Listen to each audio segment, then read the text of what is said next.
I finally saw Tokyo Story. It's always on the Sights and Sound top 10 list of all-time best movies. And you were bored by it. Oh, it was so boring. I fell asleep 3 times.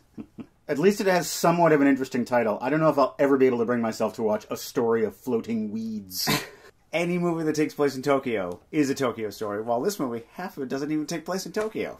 But everyone should see it. It's a beautiful movie. But bring a book. I've got a bunch of movies that I've never seen before. You don't know what they are. Every episode, I'm going to spring one on you. It might be good. It might be bad. We'll watch it and talk about it. Welcome to the basement. Dream warriors don't want to dream no more. Here in the basement, we've reached the end of Season 7, and so it is time for our big end-of-the-year Megasode. 2018. You're done. We're going to induct new members into our Hall of Fame, we're going to go to the old leather couch and watch a short film, and we're going to take a look back at the year that was, starting now. I feel the beat! He's in there every night. His damn gang selling that stupid cocaine. We all know that stupid cocaine is really called crystal meth. Shut that bloody bazooki off! I'm a snow beast. Please, save the vows until the wedding. And I wish you hadn't written your own. Bring me the head of Alfredo Garcia. Tráiganmela. He should launch into that song from Willy Wonka. Give it to me now. I want a head. I want a whole head. Before the paparazzi, they were known as the pre-parazzi. And in the future, the post-parazzi. Vicky Lester. Vicky Lester. Vicky Lester. Vicky Molester. End week, end week, end week, end week. Monsieur Godard, I've written a script for you. Let me ask you one question. Is it boring? We contemplate a worm. Isn't the worm like us? And by us, I mean you. Beer yeller, come back yeller. He's a pretty yellow dog. Yellow dog. As a northerner, I pronounce it Old Yellow. Irena. Urena on my parade. I ran into Dr. Judd today. No, Irena. And arrange an interview with Mrs. Reed at her apartment tonight. Shall we say 6 o'clock? 6 o'clock. Do you think I should kill myself? Landline, who dis? Do you have a gun? No, I'm gonna use my finger genius. You have a finger genius? I thought those only showed up in the storybooks.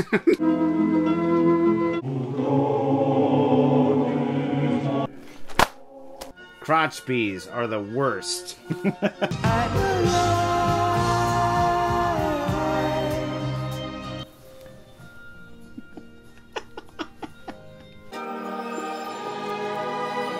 Sounds like Elfman around here.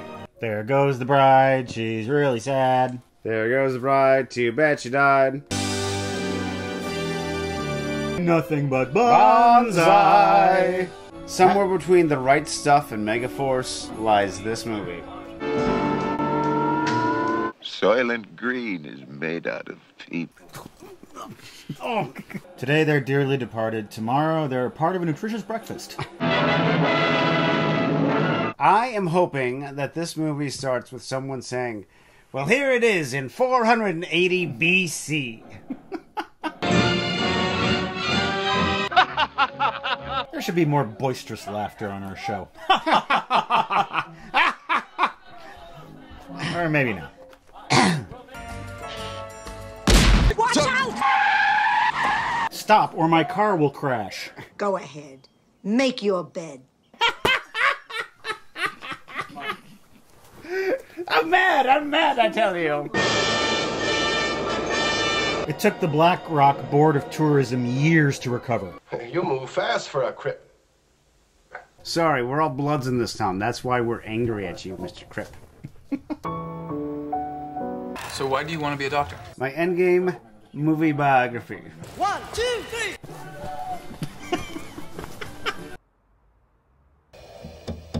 Let me in, I'm the right one. I am quality. That's a bad sign. Let the right one swim. You'd be surprised, though, how many people come to see these old pictures. Not just to make fun, either. That's what we do. Ah!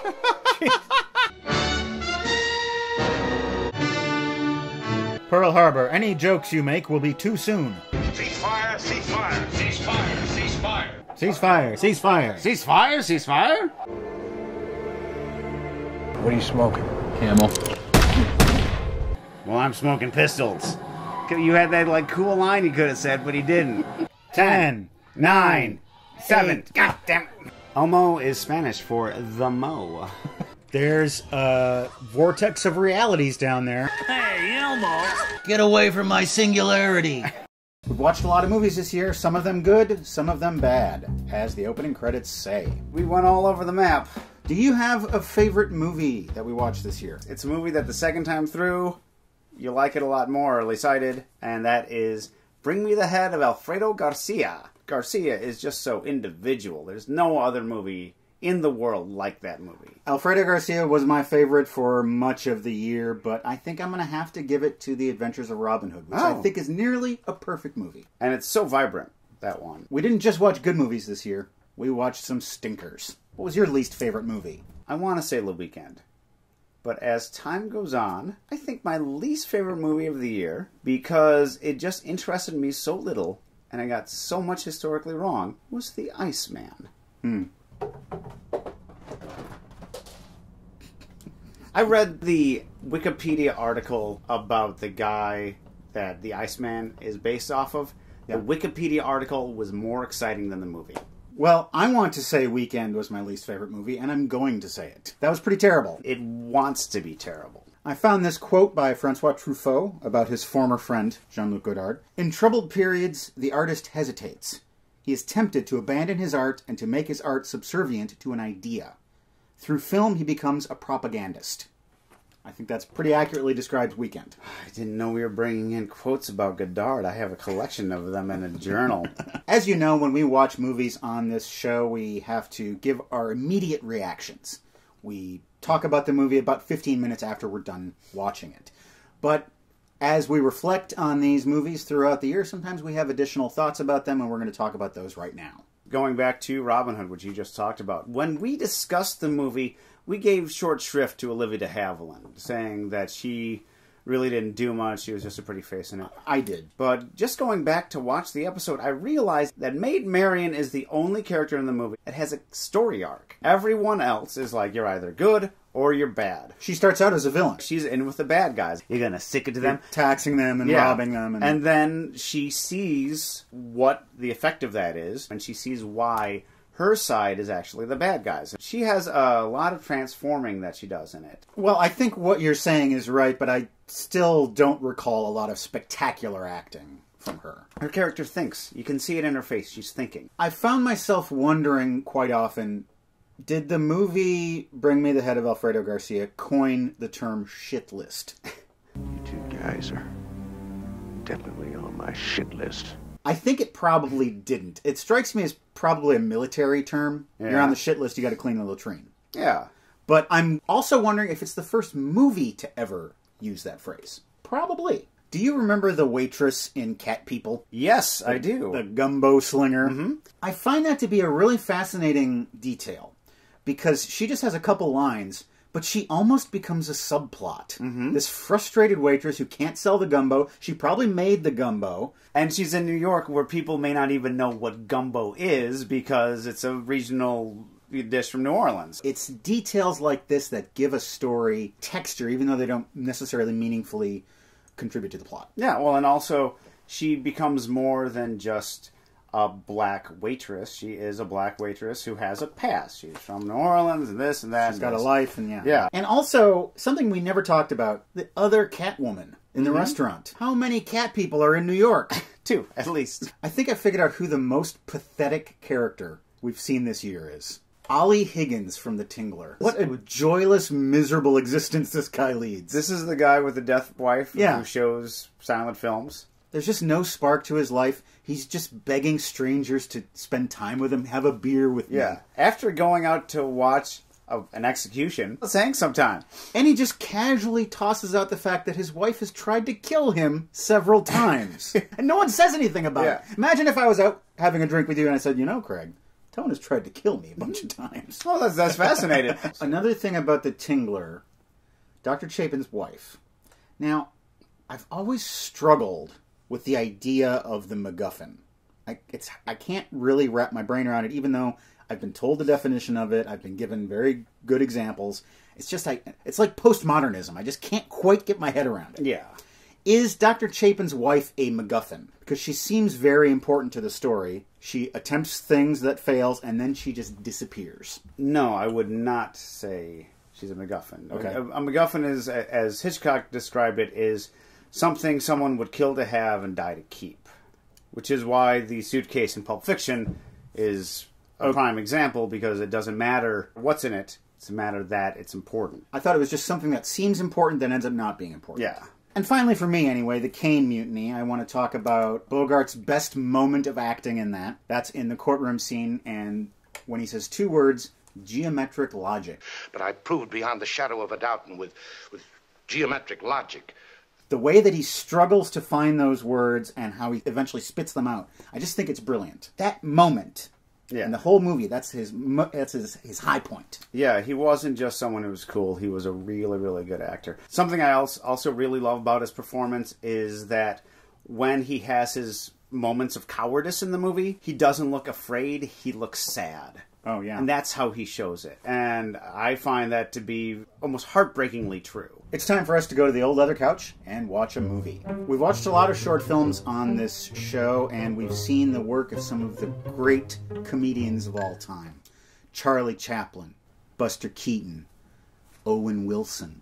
And tonight is no exception. There is a certain comedy duo that has never been featured on this show. One of them is real round, the other one's tall and skinny. Laurel and Hardy. Wise guy. That's right, I fooled you with that, didn't I? Yeah, you're lucky you're not in poking distance here. We're going to watch one of their classic shorts. It's a little film called Another Fine Mess. A sequel to A Fine Mess? No.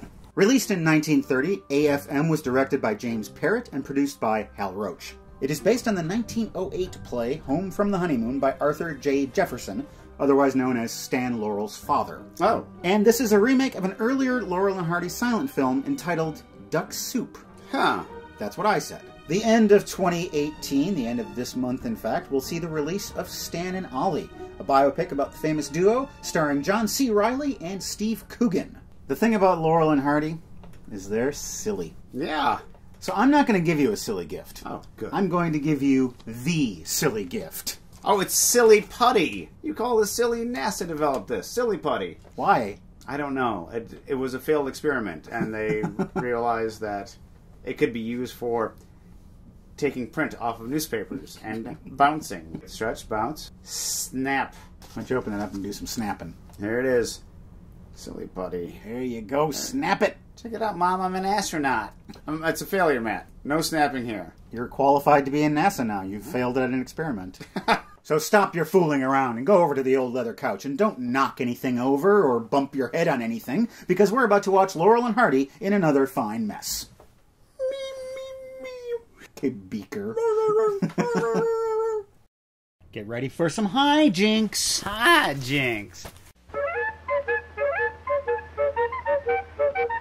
Hal Roach presents for your entertainment and approval, Laurel and Hardy.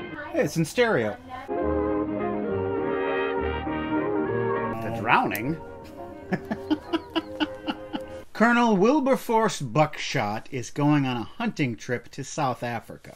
He is a millionaire, which you can tell from his name. Wilberforce, that's a name from 1,000 years ago. And he is going to rent out his mansion to some lucky winner who has the money to rent it. Bye, Colonel Wilberforce. That cab isn't yellow. He has a maid and a butler. Thank heaven he's gone. Now make love to me, you fool. Meanwhile, Stan and Ollie are being chased by the police. Slow down, Ollie, you're gonna have a heart attack. They're guilty of vagrancy, don't you know? And this cop really wants to catch them because, you know, vagrancy is the blight of society. Drugs, no. Murder, no. They end up hiding out in Colonel Buckshot's cellar. There's another nice mess you've gotten me into. Come on, let's reconnoiter. Excuse me. What's with these sound effects? Stan and Ollie go into the house. This hallway's for regular walking, not fancy walking. Thus escaping the police. Now, the maid and the butler are planning to take the weekend off. A black and white cab, that's more like it. Did they see a Chinese person? Now, I'm not saying that that actually happens when you see Chinese people. Just in movies made before 16 Candles. Up to and including 16 Candles. And after 16 Candles, there truly was no more Yankee My Wanky. They try to peek outside, and they have problems with the curtains. And they have problems with life in general. Yeah. I get it. These two are clumsy and stupid. Oh. A car pulls up. It's a rich man and his wife. Who obviously saw the ad in the paper. This will look good with my holdings at St. Charles Place and Kentucky Avenue. We want to be rich in your house. Stan runs upstairs and quickly puts on a butler's uniform and answers the door. The man is Lord Leopold Plumtree. I'm Lord Leopold Plumtree. And I just arrived from a P.J. Woodhouse novel. Show them to the solarium. They are really selling the comedy with the soundtrack. Ollie is getting dressed up as Mr. Wilberforce. Mr. Buckshot. That too. Colonel Buckshot. You can't have too many first names or titles. There he is, dressed up as a rich person. I'd like to see the maid, please. There's no third person in this comedy duo. But there is Stan, and so he has to pull double duty. Oh, put the maid's clothes on and we'll get rid of them. I'm not going to put them in. Ollie is showing Lord Plumtree around the house. What is the title of that piece of art? Something racist. Oh. The cop is just standing outside the house doing nothing. It's really that important. He wants to show him the billiard room, but he doesn't know where it is. It's probably right next door to the duck pin alley. As all rich people have. He comes down posing as a woman. Lady Plumtree and Agnes are having a little conversation on the settee. I'd like to find out a few details regarding the house. Yes, ma'am. Tell me the fair market value. And Agnes, she has... That's silly. How noble of him. Isn't it?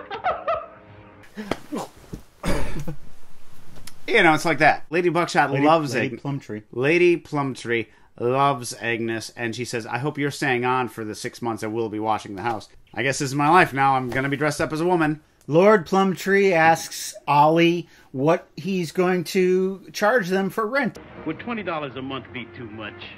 $20 a month? Because he's dumb. Well, you know, are we any smarter? If we were like, how much do rich people pay a month for rent? We don't know. That may be true, but I can say with assurances that we are smarter than Laurel and Hardy. Plumtrees have questions to ask the butler, and so Stan has to... do the old switcheroo again. Slammed him into the drum kit.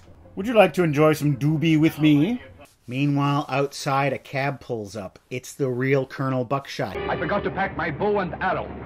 Oh, here comes Wilberforce Buckshot. He's going to make a mess of everything. He's led into the house by Agnes, and he doesn't know what's going on. You wish to see Colonel Buckshot?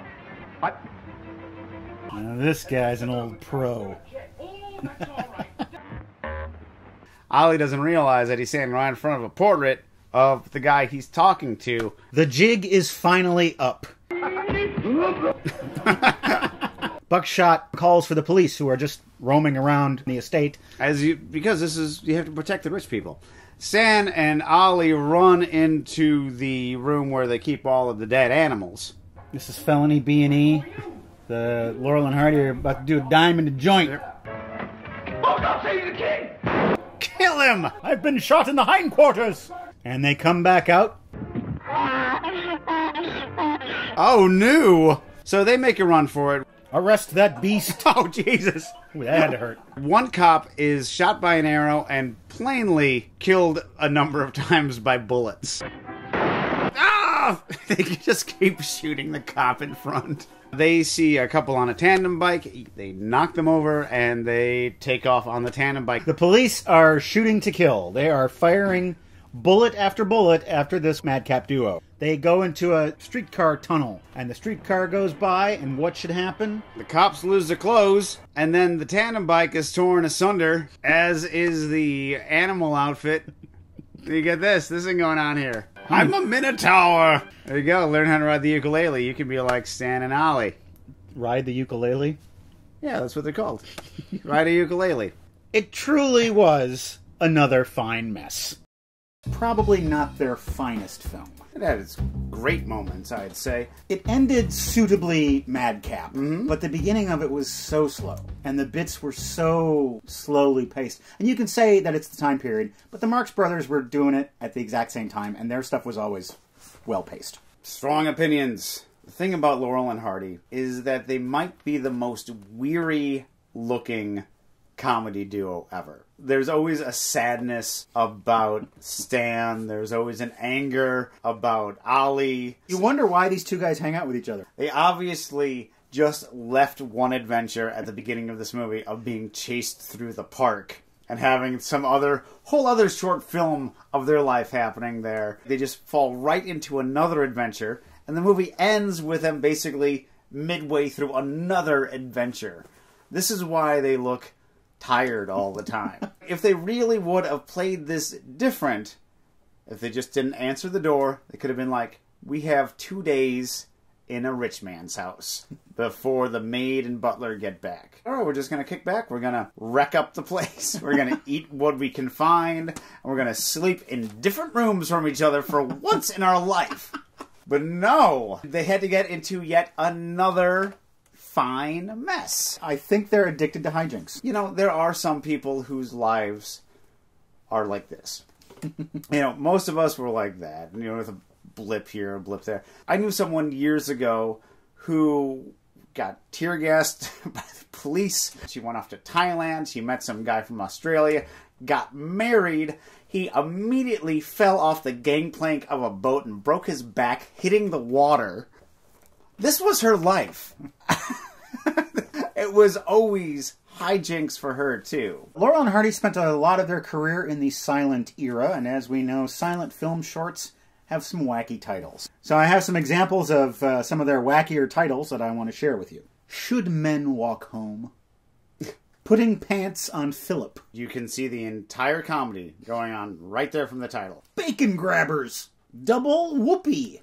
And my personal favorite, We Faw Down. We Faw Down? F-A-W? Yes. Another fine mess. Check it out. It's a half hour out of your life. You can spare that.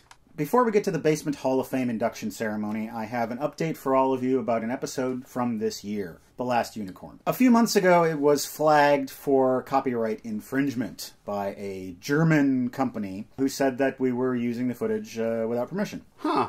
Totally not true, because this show is in the realm of fair use. So the ad revenue for it was disabled. This actually has happened before to a couple of our other episodes, Beethoven and Flashdance. And that didn't really bother me, but the thing that bothered me about this was that it was blocked in certain countries and on certain devices.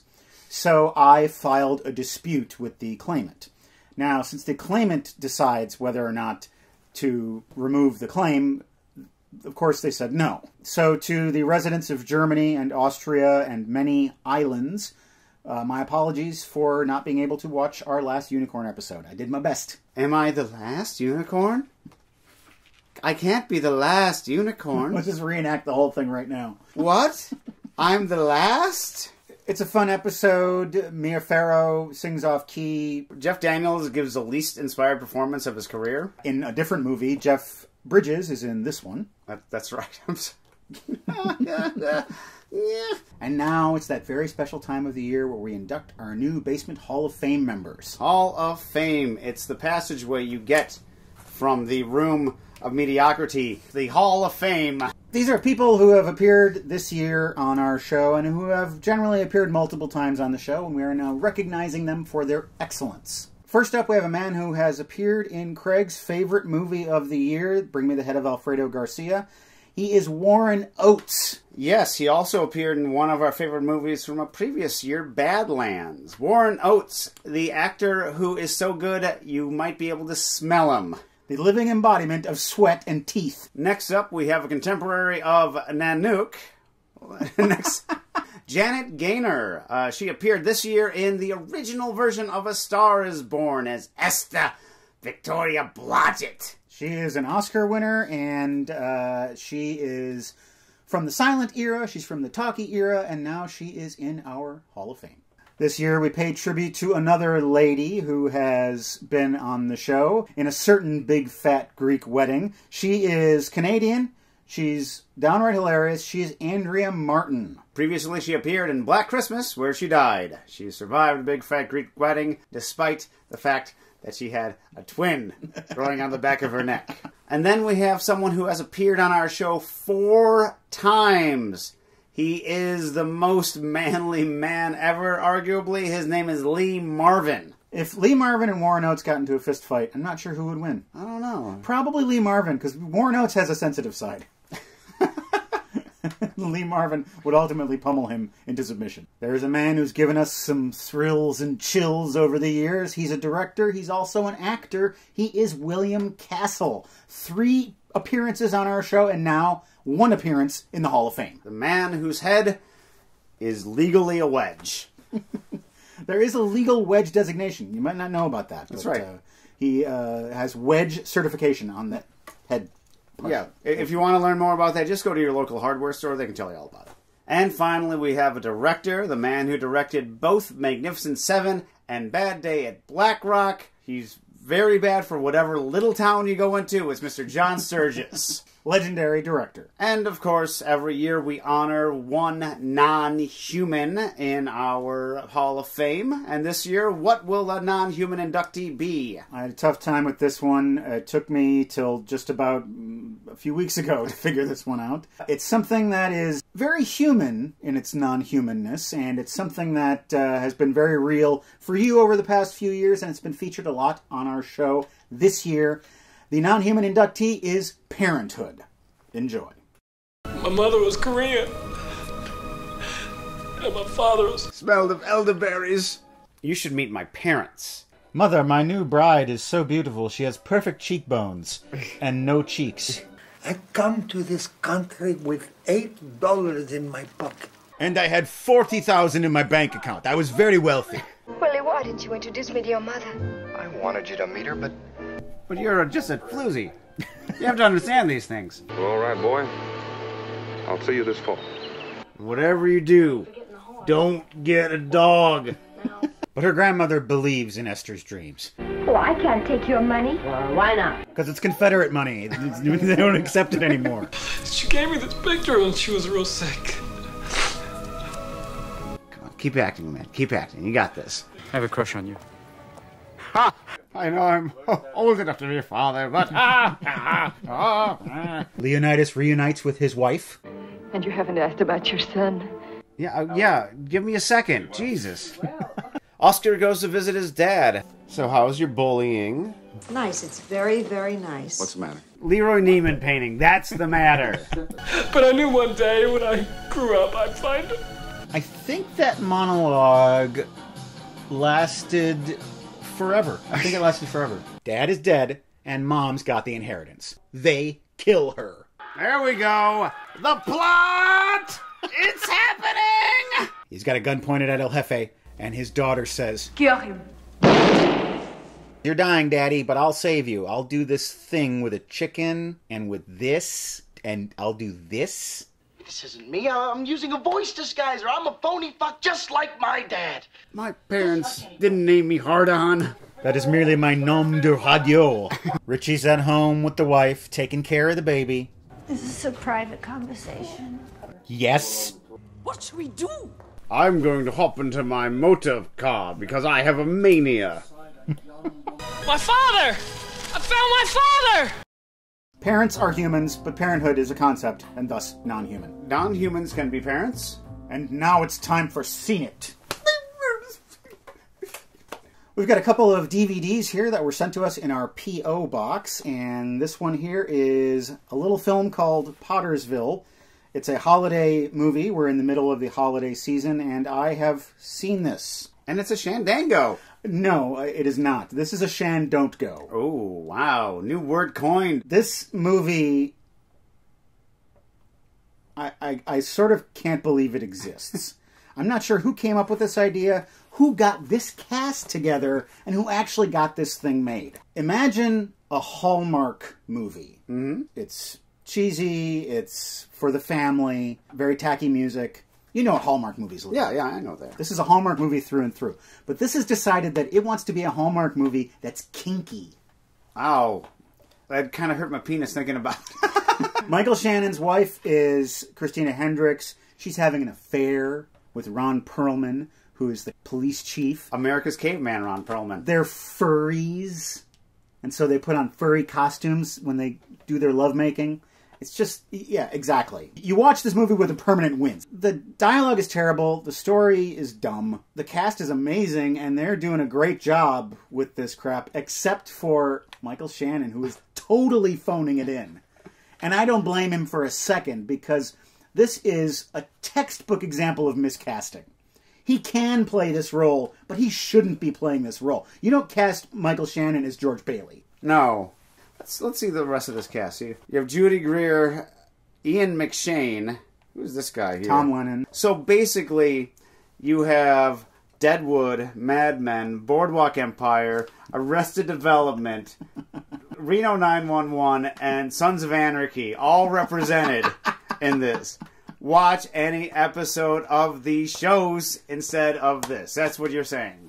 Exactly. Follow that bird. We received this from a fan a few months ago. You just finished watching that this morning? This morning. This is the first movie that Lorenzo's ever seen. In our commentary for Elmo's Adventures, I said that I wish that the supporting cast, the rest of the Sesame Street crew, had things to do throughout it.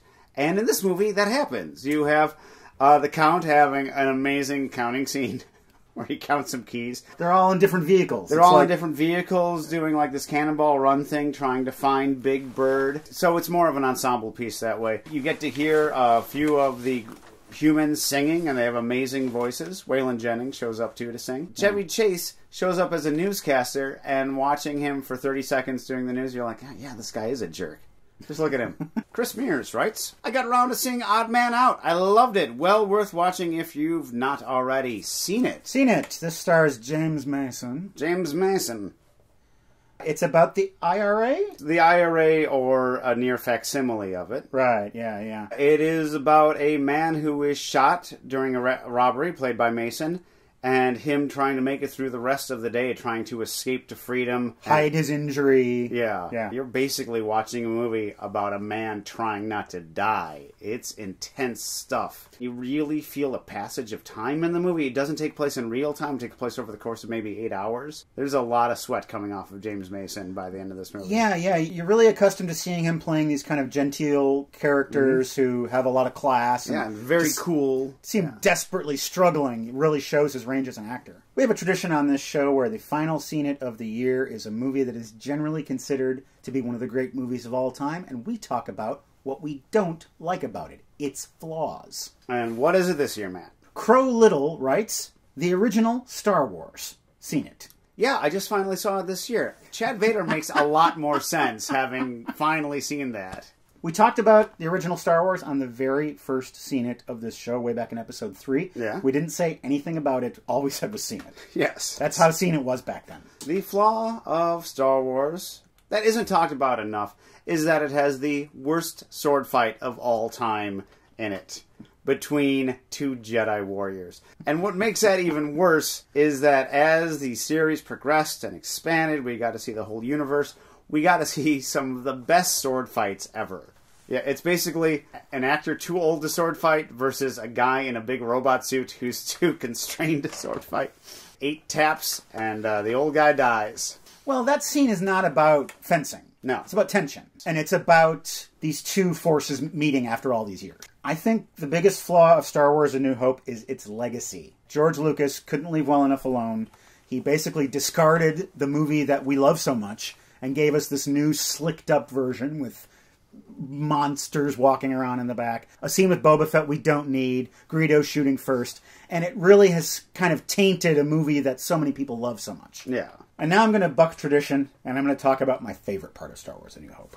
The very first thing, long, long ago, in a galaxy far, far away. That is such a great way to start this movie. And that they keep that in every iteration of the Star Wars story. Yeah. This is a sci-fi movie, but this is also a fairy tale. It's a fantasy. This is a line that the Brothers Grimm would have used if they knew what a galaxy was. There's one thing that's better than that, and that is the opening blast of John Williams' score. It happens 3 seconds later.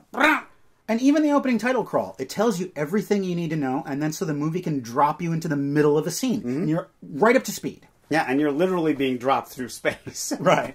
Oh, Star Wars, check it out if you haven't seen it. If no one's told you, pretty good movie. There's a place that you don't need to sneak into. You can walk right in. It's our website, welcometothebasementshow.com. We have all the episodes we've ever made, and we also have PayPal donation buttons. You can click on them and donate to support this show.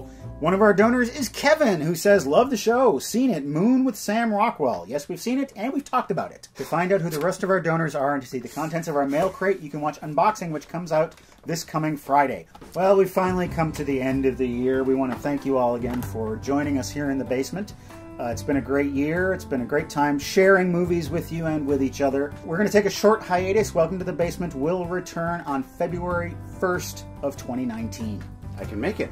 Oh, yeah. good. Yeah, I got that day open. And again, we will be back next week with Unboxing. During this hiatus, you can go to our Facebook page, like it if you haven't done that, and we'll be posting polls and questions, and we'll be keeping you busy during the hiatus with basement-related material. For me, Craig, my co-host, Tona, the cats, Sadie, Cecil, we wish you a very happy new year, and we will see you next year. Call me a cab. You're a cab. Call me a cab. You're a cab. You're a cab. Yeah! Here's another nice mess you've gotten me into.